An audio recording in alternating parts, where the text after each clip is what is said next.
Hey there, everybody. I am jumping on here on a Tuesday, which I don't normally do, but I will be traveling tomorrow for going to Santa Fe for New Mexico for Susan Lynn's conference. I'm a presenter there, really, really excited about that. I figured I'd get on here with you all today, especially in light of everything that happened yesterday and going into Sunday night with that vote, the eight Dems who caved, right? You know, so if you follow me, and by the way, if you're new here, I'm a Fefe with Touch by Tarot and Beyond. Really happy you landed on the channel. Hope you stick around and enjoy the content. Hit that like and subscribe button.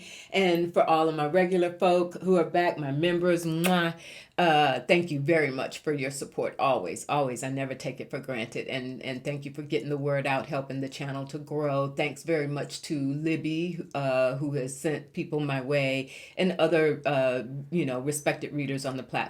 It is a community, and we're all in this together, whether you're on this side of the camera or that side. That's my approach to it anyway. So uh, my readings, over the last several weeks, and actually going back into October, early October, Spirit kept saying mid-November shutdown, end of the shutdown, mid-November, mid-November. This weekend I was feeling a little queasy about it, to tell you the truth, but Spirit, my guys, just kept saying, ancestors were like mid-November. Did not see it happening this way, where the affordable, because the whole time, you all, right, was the bottom line, the line in the sand was there's got to be an extension of the Affordable Care Act. That's the one major ask that was on the table. And like, really? Lawrence O'Donnell last night. Now, I'm a fan of Lawrence O'Donnell. I don't know about all of you, but last night, you all, was it me? Or it just felt like, I mean, he may as well have been speaking in Japanese. Like, I just couldn't get it. He was kept going on about like we're getting it wrong, and keeping the focus. It's three Dems, but no, it's actually five Dems that joined the three, but then there's 200 and whatever GOP, and so it's really on them. They're the ones who can. Lawrence, what? Like, maybe it was over my head, right? Maybe it was above my pay grade, y'all. He lost me on that one. Lawrence lost me on that one. But here's the thing. So I started doing a little digging. I'm sure many of you have as well. Again, feel free to use the comments. I read them. I love when you all exchange with one another. I just ask that we remain respectful, because emotions run high. We get it, right? So, couple of things though, I want to like get to the truth of what this was really about, because it's just inexplicable. It's just, how do you justify something like that, especially in light of the elections, the blue wave that we all saw happen, especially in light of the No Kings protests and record-setting millions of people coming out. It just, all of the momentum, going in the way of hold fast, hold the line, and then now we know that of the ones that voted, that joined the GOP in the Senate, none of them are up. I think one's retiring, or a couple of them are retiring, and then the others are not up for reelection in 2026. That's definitely a part of the equation, I think. But here's a couple of things I want to that have been coming out, and I want to go to Spirit for us and verify and see if we can't get some deeper insight into what the truth of this really was about. One is that they wanted to protect their phones, that across the board, Dems and Congress in general wanted to protect the privacy of their phones, because there was, what was not talked about a lot, until at least I didn't see it until yesterday, is that part of this, what they decided to pass and what these Dems caved and signed on to, is a provision that allows for protections of the phones of people in Congress, and that if their records are summoned or taken in response to Jack Smith's investigation of the election interference case, right? So apparently Jack's got the goods on some phones, right? I don't know how much, I don't know to what extent, but apparently that was a part of his investigation during the case of the Kanks election interference situation. So, and there's a lot of upset people about that. That makes me wonder what all Jack got. And we know Jack got a lot. And Jack is saying, we know he's like, I will testify, but I'm gonna testify in person and get ready for what might come out of that. So as a aside to that, now they've said, okay, we want our phones protected on a going forward basis, and if if our records are taken, it entitles us to file a lawsuit against the government or against the taxpayers. Essentially, that's what it boils down to, right? For up to $500,000, $500,000, they would be able to, entitled to file a lawsuit should their phone records be accessed, I guess, in some, without their knowledge, or doesn't give them enough time to surrender or whatever. I haven't read the particulars in the bill, but there's something in there around that. Here's where, so was there pressure on the Dems, because we're also hearing that there were these 8 Dems who are not up for reelection and didn't have to risk being primaried in the midterms. We're hearing that among them, some of them, they're saying, well, you all don't know it, but we had some other Senate Dems behind the scenes that weren't willing to cast that vote, but were telling us we're okay with it if you do, because they were supporting that language in the bill to protect their phones. What do they have to hide? Like what is, because what's done is done with the Jack Smith investigation. So then this would apply to what, all of what is happening under this current administration, right? And what kind of transmissions are happening there for entertainment purposes only. So I want to know, first of all, we're going to ask, I want to get some insight with you all on, is there some truth to that? Was there actually more Democratic support other than those 8 who crossed the line and caved? Was there some bubbling stuff in the background where, because people want to protect their own interests, their own, their own situations, and wanted to be able to be entitled to file suit for up to $500,000, was that a part of the equation?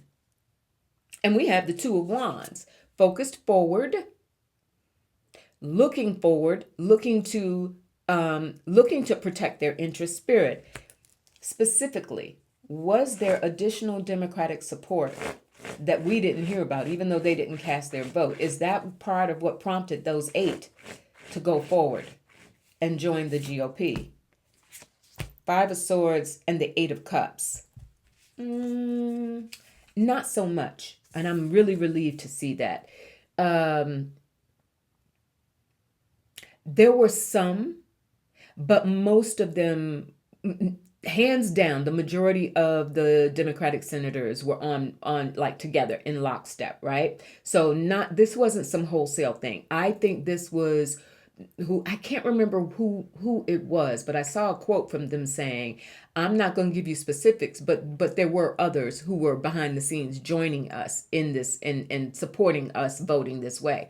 There may have been 1 or 2, but I think that person was speaking out of context to try and justify themselves. Like, it wasn't just us, there were others. The 5 of Swords feels like there was some mixed messages happening behind the scenes, but ultimately that 8 of Cups walking away, I think ultimately there wasn't some wholesale, listen, we need you guys to go ahead and cross that line because you don't have as much to risk as we do.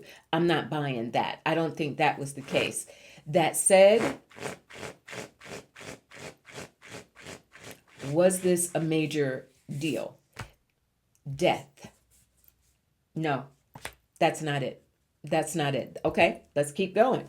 That's why we ask the questions. So it wasn't so much about the phones. Yes, they put that language in the bill because going forward, especially knowing that in the future, the investigations are going to be hot and heavy, and they are going to hit members of Congress as well as members of different, heads of the different government agencies, etc. The DOJ, oh my gosh, how they're going to come under investigation, members of that. So the FBI, all of them, all of these people, Cash Patel and and going on down the line, there's going to be so much of that. So in anticipation of that, they know at some point their phones are going to get probably get subpoenaed when this happens down the road. So they wanted that protection in place, but it was not. The Spirit is letting us know that was not some secret backroom thing going on with other Dems secretly joining the ranks of those 8. That's not what the deal was. All right, the other thing, the other scenario that keeps coming up is, was this somehow a ploy, a weird maneuver for the 2026 midterms? In other words, go ahead and yes, the people will suffer. Yes, the Affordable Care Act, people are going to lose insurance. We know all of the stories. But basically, like, let Americans crash out so that we can kind of keep this blue wave going. This will provide even more impetus, because at the end of the day, this does happen under the Republicans' watch, right? Even though they're going to try and twist it, and there will be a lot of people pissed off, as they are right now, at the establishment Dems, but they seeing it as a way to, in a twisted way, to move things into 2026 more in their favor.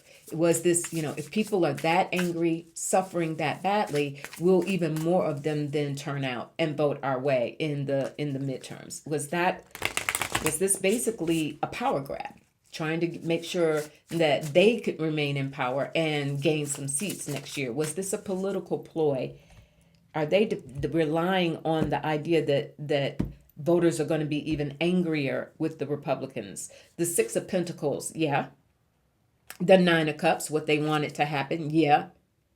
The High Priestess, I'm not going to ignore it at the bottom of the deck. Yeah, and I'm not going to ignore, thank you, Spirit. They're giving me, I don't even have to flip. They're giving me the whole reading off the bottom of the deck. And the 3 of Swords. The suffering of the people would make them want better. Where's my 9 of Cups? Wish fulfillment would make them want better, and perhaps pull them even more into the Democratic fold, especially independents, especially, for a long time, there I think people were holding out hope that many people in the MAGA movement would switch camps. That's been a more of a struggle, but certainly, as we saw in a lot of the elections last week, there were many voters who went back to the blue camp after voting for Kanks.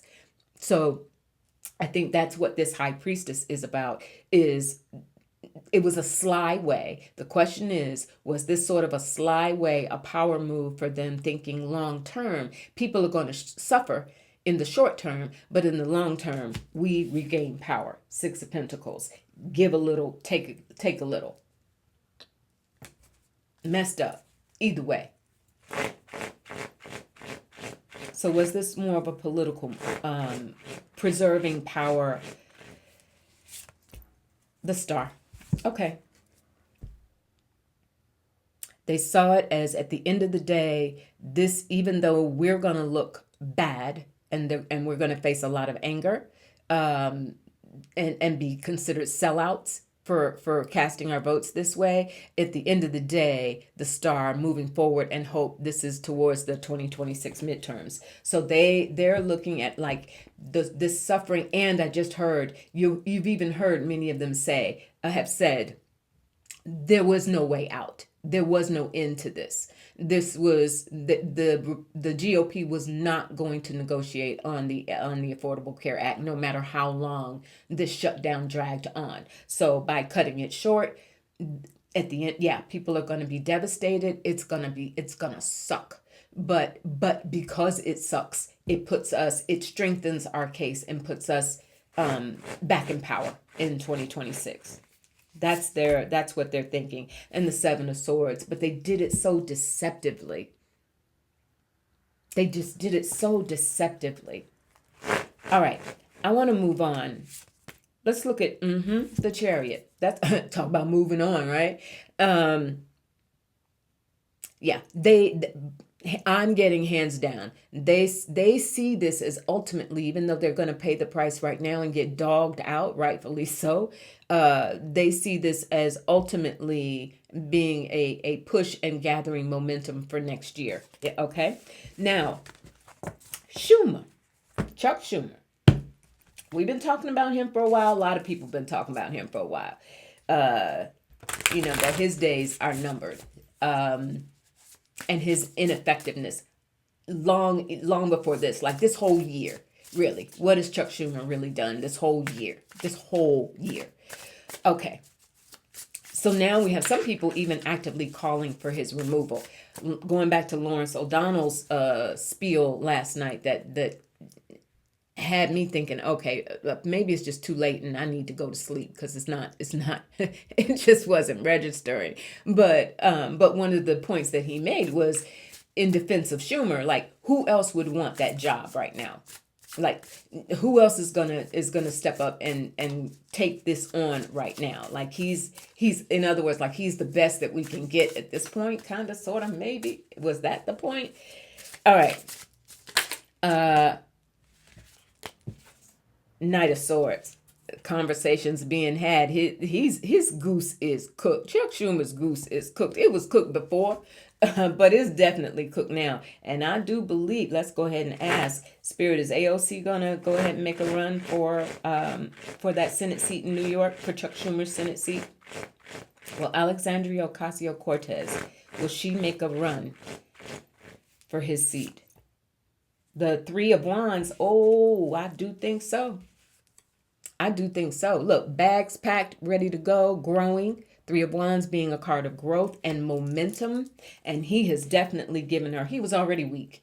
And the whole idea of the need for more younger and more, and not so much an age thing, but ideals, ideals and values. And because look at Bernie Sanders, right? In his 80s, but talking that talk and walking that walk and sticking to it. So not so much the age piece of it, but the platform, and the ideals. And so he was already in trouble before that. And AOC was already, I think, eyeing it. Three of Wands indicates that she's going to make that decision. She won't do it right away. She's not going to play her hand too quickly. Pentacles tends to run a little slower. And we've got the Two of Pentacles here, her partnering, making decisions, talking to people. But he has definitely, he's toast. And the worst part of it, you all, is, and I want confirmation about this, we're hearing that he didn't even know. This, the Nancy Pelosi of it all, like having control and having some influence. If you are the leader, the minority leader of the Senate, you have some influence with your group, with your colleagues. And we're hearing that he was taken off by surprise that these 8 who caved didn't even see it coming.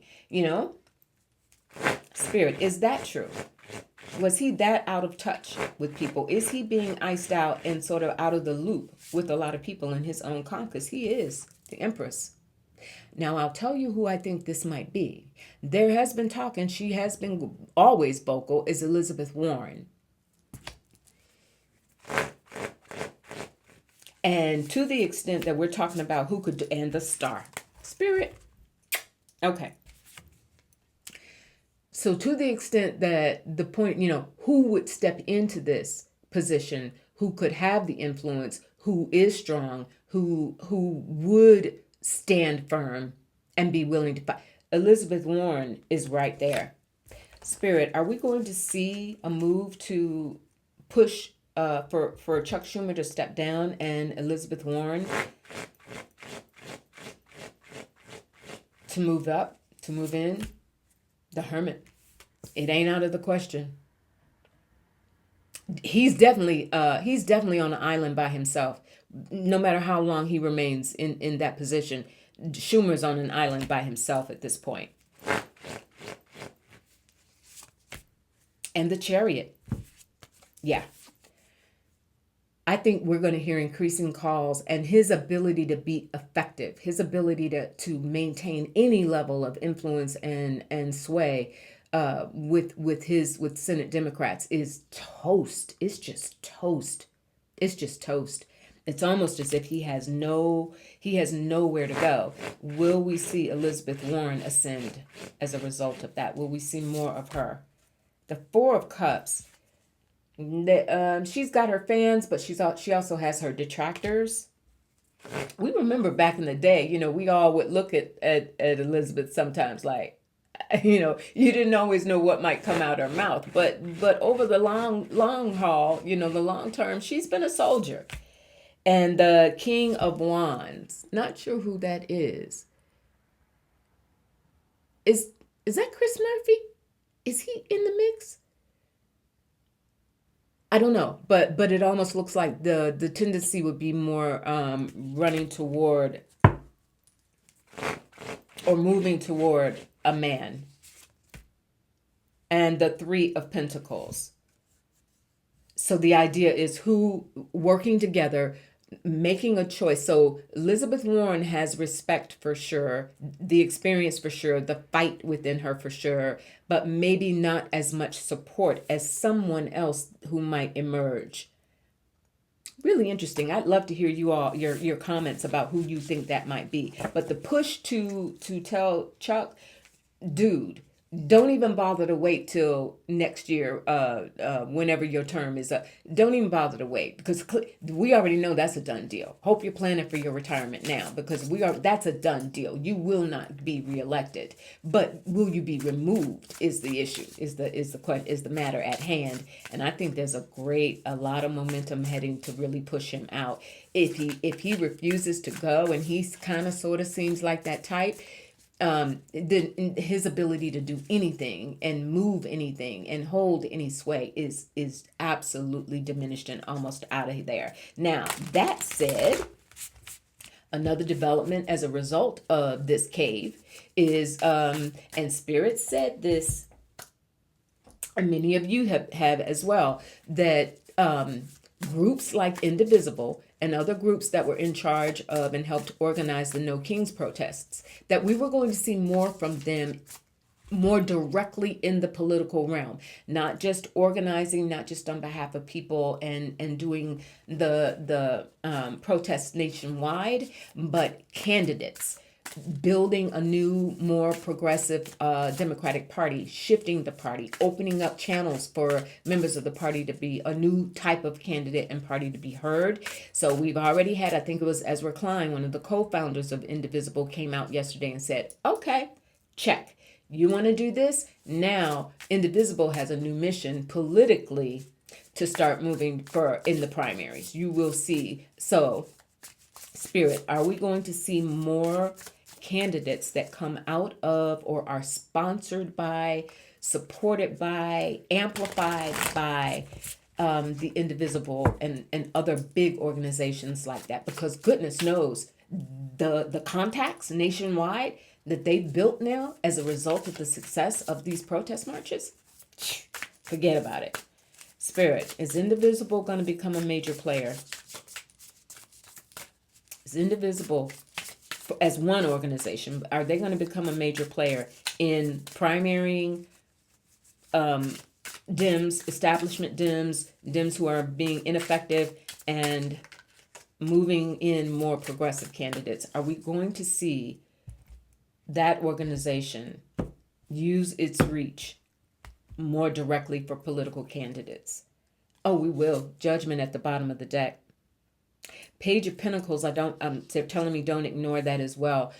Page of Pentacles, slow, steady, careful, really thought out, really, really well thought out.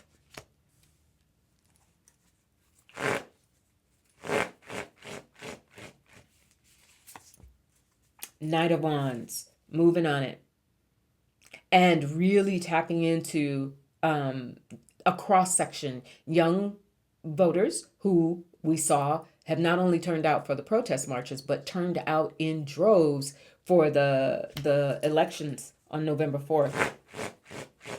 There's momentum there, and they feel a part of it. The Eight of Swords, why is that here, Spirit? The Eight of Swords.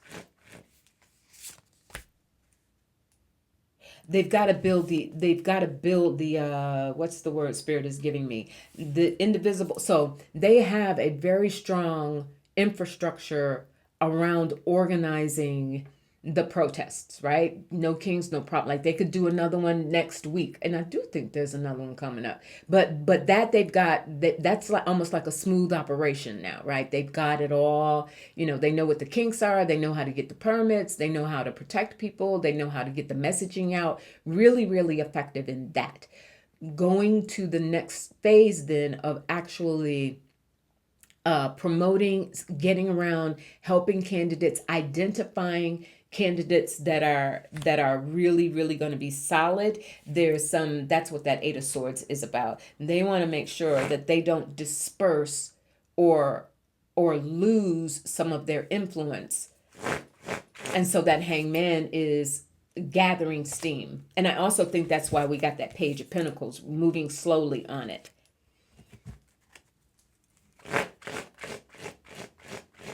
Will we see those candidates come through them? But there's the Fool. New party, new Spirit has said repeatedly, you all, the same, this Democratic Party will not be the Democratic Party the same way.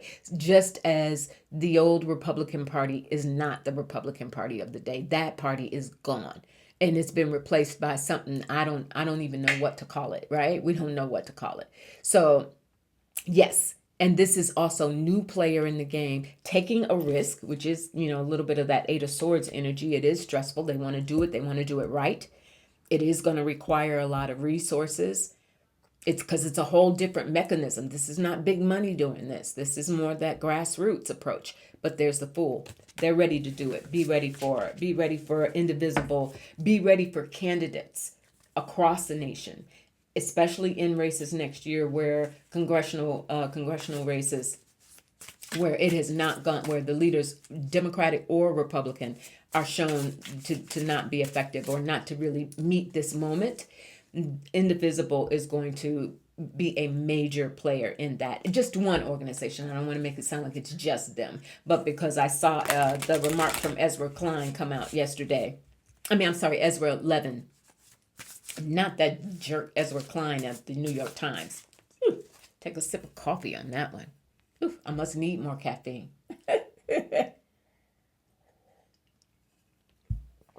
All right, so Ezra Levin and others. We will see more of it. But that again, this is about reshaping the party, reshaping the influencers, reshaping the donor class, and making that more grassroots, right? All of it coming. All right. And the final thing I wanted to look at today, you all, is the Dominion voting machines. Now, we've been looking at that too, because we know now who is it? I wrote a note here. Liberty Vote. Doesn't even sound right. So this MAGA GOP guy, whoever it is, bought out Dominion a while ago. This has been a couple of months now. But Spirit said in one of my recent readings, I can't remember when, but I remember looking at, it might have been just recent, because I remember seeing the rabbits out of a hat remark from Muskrat or Elonia. And so Spirit was saying, no, there's going to be some pushback to that. There's going to be either new machines, new software. States have got to recognize this is coming. And we also saw, because Kanks, if he does nothing else, he easily telegraphs what he's going to do. Like, you can read him all day long. So he issued those pardons for 77 people tied up, the election deniers that were tied up from the, involved in that 2020 situation. He issued those pardons. They weren't even under, special investigation or anything, but he just jumped out in front of that. And because he was sending a message, he was doing a little dog whistle. This is coming. And just know that if you do the right thing, you'll be pardoned. You'll be protected. But what I think Gavin Newsom, if I'm not mistaken, Gavin Newsom saw that and came out and said, okay. But do remember, there's a difference between federal and state. There is a difference between federal and state. And so to the extent that you want to come in within the different states and play games and do all of that, you might want to think about it, because there's going to be some consequences and repercussions. Okay. Jasmine Crockett, that fireball, she has come right out and said, we need to abolish the Dominion voting machines. Point blank period. We know what happened. We know what happened, and we know that they're setting the stage to make it happen again. So we need to abolish the voting machines. I'm going to ask Spirit, is that going anywhere? Because there's got to be some other technology, mechanism, more trusted sources that the states can use. This will not be from the government, clearly, right? This will not come from DC. It's got to happen within the governors and the governors association, because it is going to involve money and funding. Spirit, are we going to see an overhaul of the voting equipment? We have the Nine of Cups, definitely. Ooh, and I can't ignore it. I got the Fool, and I got the Hangman, and I got Judgment. Jeez.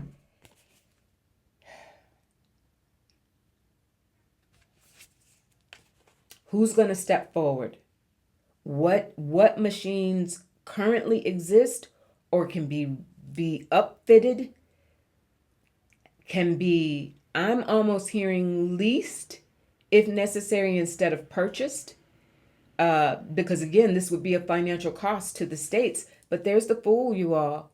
New machines, new methods. I'm seeing even some the issues around mail-in balloting, and I can't remember what state. Some of you have commented on here that there are certain states that only do mail-in balloting, or that's like a major portion of how votes are cast. Three of Pentacles. This feels like, is this paper ballots? Like more reliance on paper ballots instead of computations. Takes longer for results. Page of Swords, there's some conversations about it. I think some of the states are, if that's what it takes, if the technology is not there to bring in different machines for financial reasons or technological reasons or whatever that is, there's almost like a push. Okay, let's go old school. You see all those books and stuff in the background. Let's go old school and put it on paper. Queen of Swords, Eight of Swords, Knight of Cups.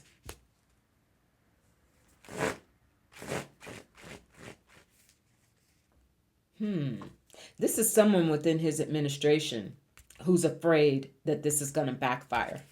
I don't know who that is, but this is someone within Kanks's administration who is afraid because it's so obvious. You know what I mean? It's so obvious that this is what the plan is, to manipulate the data, tilt the boat, because otherwise there's just no way at this point. There's no way on the earth staying on it, with the earth staying on its axis, that they could win next year.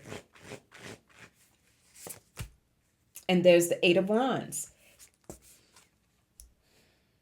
Spirit, please show me a major arcana. The Eight of Wands, I'm sorry, I'm going too fast. This is movement, and this is swift, and that it will catch on. This feels like one state, maybe California, because Newsom's been all over it. Pritzker, others, really out there on the front lines within as governors of states, Westmore, etc. There's something where once one state figures out a good way to make it happen, you got the other states coming on board. All right. So there's something that's going to come, and it's either going to be along the technological lines, Eight of Cups, getting away from those machines, from the Dominion voting machines. It's almost as if these states are going to be ready to confiscate those machines, and here comes the Empress. Yes, the states are going to be like, we see you, and there is no way that you're going to be able to make those tabulations, and we just take it for granted. That data is, to the extent that states, there's over 50 states, I understand, that use those Dominion voting machines. They're going to already be, okay, we need to really do an audit and look over everything that happened through those machines. But meanwhile, there looks like there will be states other states, and particular states run by blue governors or Dem governors, who are going to be looking at alternate means, whether that means, paper ballots, whatever it takes with financial considerations. But there will be alternate methods. So bravo to Jasmine Crockett for saying what needed to be said and putting that on the table, because we know the deal. All right, you all. Again, I'm going to be traveling starting tomorrow through early next week. So I will try. I'll have my phone with me to video. I may not do a full length. I'll try and check in with you all. I'm going to be super busy. So if you don't see me for a few days, that's what's happening. But I will check in with you one way or another. Take really good care. And you know how we do. Chin up. Despite these crazy. How do you do that? How do you surrender that way? But chin up. Shoulders back, like no matter what, and keep coming from your heart. Keep looking out for one another. All right, I'll talk to you real soon. Thank you so much. Bye.